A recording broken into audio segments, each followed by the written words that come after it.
శ్రీ గురుభ్యో నమః. శ్రీమాత్రే నమః. మా భక్తి టీవీని ప్రోత్సహిస్తూ ఉన్నటువంటి మా ప్రేక్షకులందరికీ ధన్యవాదాలు తెలియజేస్తూ, గ్రహాల యొక్క సంచారము ఒక్కొక్కసారి కొన్ని గ్రహాల కలయికతో ఉంటుంది, కొన్ని గ్రహాల దృష్టిలతో ఉంటుంది, రకరకాలుగా ఉంటూ ఉంటాయి. ఇది మనందరికీ తెలిసిన విషయమే, మనం చాలాసార్లు చెప్పుకున్నాం కూడా.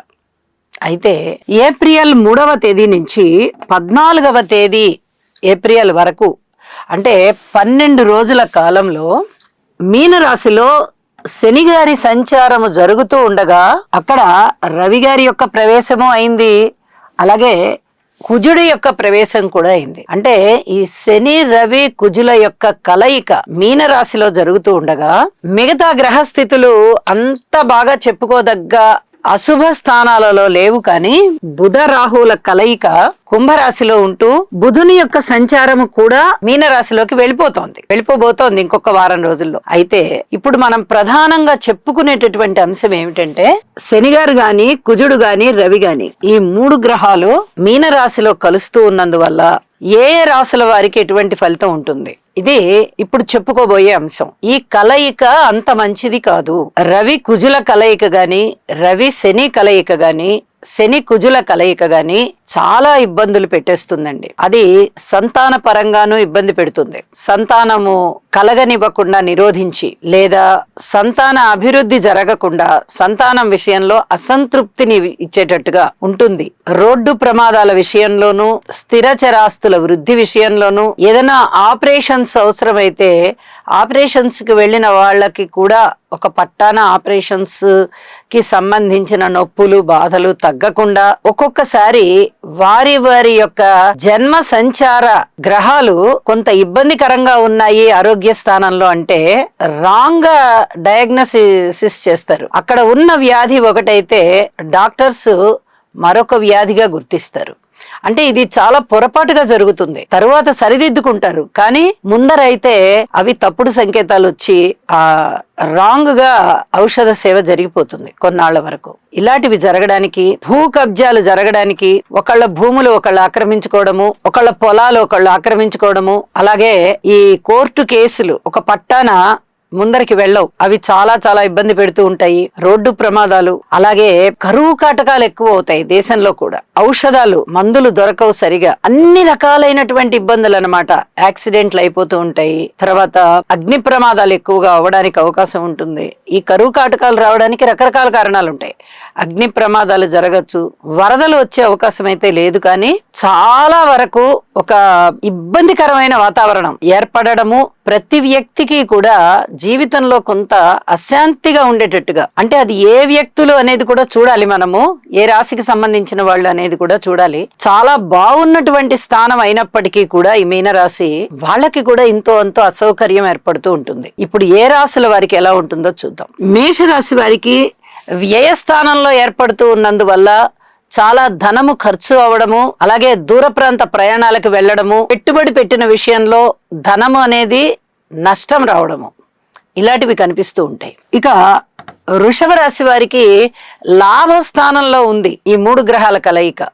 నిజానికి లాభం పైకి అంత చాలా బానే ఉంటుంది అన్నట్టుగానే ఉంటుంది, కానీ అంత అనుకూలమైనటువంటి పరిస్థితులు ఉండబోవు. తరచి చూస్తే ఏదో ఒక నష్టం, భూమికి సంబంధించి గాని, భార్యాభర్తల అన్యోన్యతకి సంబంధించి గాని, ఉద్యోగ జీవితానికి సంబంధించి గాని, లేదా అసలు పూర్తిగా మనశ్శాంతి తగ్గిపోవడం గాని, ఇలాంటివి ఉండే అవకాశం ఉంది. ఇక మిథున రాశి వారికి చూస్తున్నట్లయితే ఈ 10వ స్థానంలో ఉద్యోగ జీవితం బాగుంది కదా అని అనుకోవచ్చు, కానీ ఉద్యోగ జీవితంలోనే అశాంతి ఉండడము, అనుకున్న పనులు అనుకున్నట్టుగా చాలా కష్టపడి ఎంత విజయాన్ని సంపాదిస్తూ ఉన్నప్పటికీ సరైన ప్రోత్సాహము, సరైన ప్రశంస లేకుండా వీళ్ళ కష్టం మాత్రమే మిగిలిపోయే విధంగా వీరు ఉండిపోవడము, ఇలాంటివి ఉండే అవకాశాలు ఉన్నాయి. ఇక కర్కాటక రాశి వారికి పుట్టింటి వారి నుంచి ఇబ్బందులు ఉండడము, అంటే తన యొక్క జన్మ ఎక్కడైతే జరిగిందో పుట్టినిల్లు, అది స్త్రీలు అవనివ్వండి పురుషులు అవనివ్వండి, వారి వైపు నుంచే కొన్ని రకాల ఇబ్బందులు,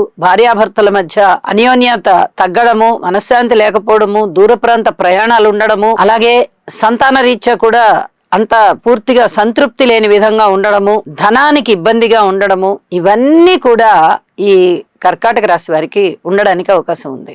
సింహరాశి వారికి ఎక్కడి పనులు అక్కడే ఆగిపోయాయా అన్నట్టుగా ఉంటుంది.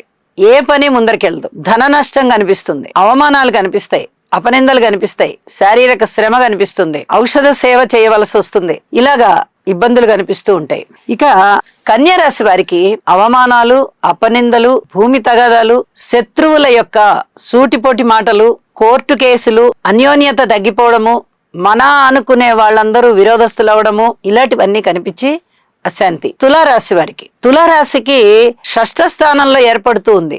అంటే నిజానికి కుజుడు మంచి ఫలితం ఇవ్వాలి, రవి మంచి ఫలితం ఇవ్వాలి, అలాగే శనిగారు కూడా మంచి ఫలితం ఇవ్వాలి. కానీ ఆ మంచి ఫలితాల కన్నా ఈ 3 గ్రహాల కలయిక చేత కోర్టు కేసులు ఇబ్బంది పెడతాయి. విజయం చేతి వరకు వచ్చి ఆగిపోయిందా అన్నట్టుగా ఉంటుంది. ధనము ఎక్కువ ఖర్చు అవుతుంది. పెద్ద మొత్తాలలో రుణము వసూలయ్యేది కాస్త ఆగి వచ్చేటటువంటి పరిస్థితి ఉంటుంది. ఔషధ సేవ చేయవలసి వస్తుంది. ఏదైనా ఆపరేషన్స్ కి అవకాశం ఉంటుంది. ఈ ఆపరేషన్స్ కి అవకాశం ఉండేది మీ జన్మ జాతకంలో కూడా మీకు ఇప్పుడు జరుగుతూ ఉన్నటువంటి దశలు, అంతర్దశలు అంత శుభకరంగా లేకపోయి ఆరోగ్య పరిస్థితి బాలేదు అంటేనే వస్తుంది తప్ప ఒక్క గోచారం వల్ల అని చెప్పడానికి నేను చెప్పను. కాబట్టి ఇలాంటి విషయాలన్నింటిలోనూ ఈ తులారాశి వారు కొంచెం జాగ్రత్తలు తీసుకోవాల్సి ఉంటుంది. ఇక వృశ్చిక రాశికి సంతానం పట్ల చాలా బాధ, అలాగే వాళ్ళని పెంచడంలో ఇబ్బందులు. కొంచెం పెద్ద పిల్లలైనట్టయితే వాళ్ళు తల్లిదండ్రుల్ని వ్యతిరేకిస్తూ మానసికంగా ఈ రాశి వారిని, వృశ్చిక రాశి వారిని అశాంతికి గురి చేయడం, మాట వినకపోవడం, ఇంట్లో మేము సరిగా ఉండము అని బెదిరించడం, ఇలాంటివన్నీ ఉంటాయి. అలాగే వ్యక్తిత్వ లోపం అని చెప్తాము. ఒకసారి ఒక మాట, ఇంకోసారి ఇంకో మాట, పదే భిన్నాభిప్రాయాలని వాళ్ళు వ్యక్తపరుస్తూ ఉంటారు. చదువు విషయంలో నిలకడుండదు. ఒక బుద్ధికి ఒక నిర్ణయం తీసుకున్నప్పుడు ఆ నిర్ణయం విషయంలో కుదురుండదు. ఎప్పుడెప్పుడు గాలివాటంగా ప్రవర్తిస్తూ ఉంటారు. దీనివల్ల తల్లిదండ్రులు చాలా బాధగా ఏం చెయ్యాలి, ఏదైనా క్రమశిక్షణా చర్యలు తీసుకుందామా, ఏమైనా విపరీతమైన ఫలితాలు చూడవలసి వస్తుందేమో, ఇలాగే వదిలేద్దామా, ఇంకా ఎక్కువగా ఇలాంటి అభిప్రాయాలనే బలపరుచుకుంటారేమో అనేటటువంటి భావనలో చాలా తల్లడిల్లిపోతూ ఉంటారు. ఏం పర్వాలేదమ్మా, కొద్ది రోజులు ఓర్పు పట్టి ఉండండి. 12 రోజుల కాలమే ఈ ప్రభావం ఎక్కువగా ఉంటుంది. ఓర్పు కలిగి ఉండండి. ధనుసు రాశి వారికి ఏ పనులు ముందరికి వెళ్ళనట్టుగా ఉంటాయి. అలాగే సంతాన రీత్యా కొంచెం జాగ్రత్తలు తీసుకోవాల్సినటువంటి కాలము. దూర ప్రాంత ప్రయాణాల విషయంలో కూడా అలాగే ఉంటుంది. స్థిరచరాస్తుల వృద్ధి విషయంలోనూ అలాగే ఉంటుంది. చర్మానికి సంబంధించి ఓర్పు కలిగి ఉండాలి బాగా. ఏదో ఒక అలర్జీ శరీరం మీద కనిపించేటటువంటి పరిస్థితి. అలాగే ఈ ఔషధ సేవ, అన్నదమ్ములు కాస్త సహాయ సహకారాలతో ఉన్నారు అని అనుకున్నా కూడా అది అంత పూర్తిగా సపోర్ట్ లేకపోవడము, కాస్త మానసికమైన అశాంతి, ఇలాంటివన్నీ ఉండడానికి అవకాశం ఉంది.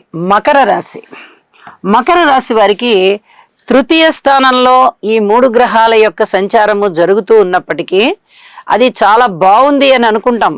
పైన చూస్తే తృతీయంలో కుజుడు ఎక్సలెంట్, రవి గారు ఎక్సలెంట్, శనిగారు ఇక చెప్పనక్కర్లేదు, బ్రహ్మాండమైన ఫలితాలని. కానీ ఆ ముగ్గురి కలయిక వల్ల స్థిరచరాస్తుల వృద్ధికి లోపము, అన్నదమ్ముల సహాయ సహకారానికి లోపము, కోర్టు కేసులు ఇబ్బందిమయం, కరువు కాటకాలు వచ్చి పడుతున్నాయా, మన దగ్గర ఏమీ మిగలడం లేదే అనేటటువంటి పరిస్థితి.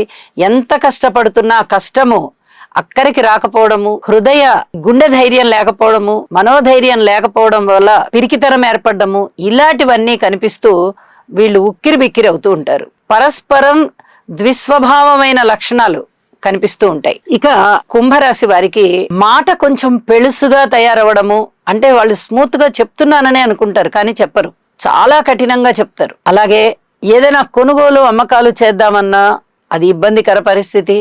ఆదాయం పెరగకపోవడము, కుటుంబంలో అనిశ్చిత పరిస్థితి, వ్యక్తిగతంగా రుణ బాధలు పెరగడము, అలాగే కొంచెం అపవాదులు, అపనిందలు మొయ్యవలసినటువంటి పరిస్థితి, దూర ప్రాంత ప్రయాణాలు చేయవలసినటువంటి పరిస్థితి, మానసికంగా స్థిమితం లేనటువంటి పరిస్థితి. ఏదైనా కొత్తగా వ్యాపారాలు ప్రారంభిద్దామా అనుకున్నా కూడా అది అంతగా ముందరికి వెళ్ళని పరిస్థితి. ఇవన్నీ కూడా వీళ్ళని కొంచెం ఉక్కిరిబిక్కిరి చేస్తూ ఉంటాయి.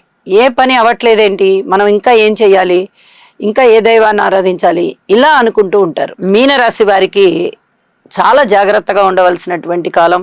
రాశిలోనే 3 గ్రహాల సంచారం చాలా ఇబ్బంది పెడుతూ ఉంటుంది.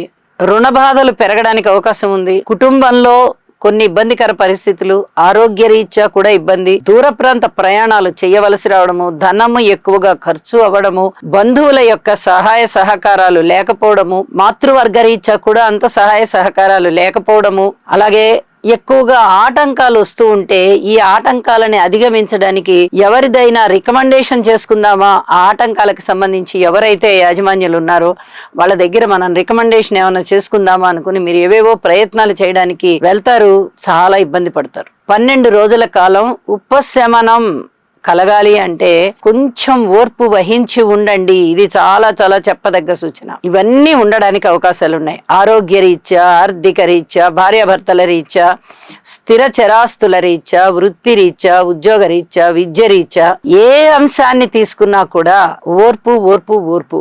ఈ ఓర్పు మంత్రాన్ని పఠించవలసిందిగా మరీ సూచన చేస్తున్నాను. ఇక చివరిగా చెప్పేది ఏమిటి అంటే, అన్ని రాసులకి కూడా ఇంతో అంతో ఇబ్బందులు కనిపిస్తూనే ఉన్నాయి. ఏ రాశికి కాస్త బాగున్నా అది పూర్తిగా శుభకరమైన ఫలితం అవట్ల. ఆ కలయిక వల్ల అదే పరిస్థితులు చాలా వరకు మందకోడిగా తయారయ్యి ఈ ద్విస్వభావమైనటువంటి అంటే శుభాశుభ పరిణామాలు కనిపిస్తూ ఉన్నాయి. కాబట్టి ప్రతి వ్యక్తి కూడా ఈ 12 రోజుల కాలము అంటే ఏప్రిల్ 3వ తేదీ నుంచి ఏప్రిల్ 14వ తేదీ వరకు గల 12 రోజుల కాలాన్ని అత్యంత ఓర్పుతో కాలం గడపండి. అలాగే దైవ ఆరాధన చేయండి, ఇష్ట దైవాన్ని ప్రార్థించండి. అలాగే శనిగారికి, కుజుడికి, రవికి, వీరి ముగ్గురికి కూడా స్తోత్ర పారాయణాలు చెయ్యండి. రవి కుజుల కలయిక అంత మంచిది కాదు, శని కుజుల కలయిక అంత మంచిది కాదు. కాబట్టి తప్పనిసరిగా ఈ శని కుజ రవి స్తోత్రాలు చదవండి. నల్ల నువ్వులు, కందులు, గోధుమలు ఈ 3 కొద్దిగా పరిమాణంలో దానం ఇవ్వండి. ఇది చాలా చెప్పదగినటువంటి సూచనగా తెలియజేస్తున్నాను. సర్వే జనా సుఖినో భవంతు.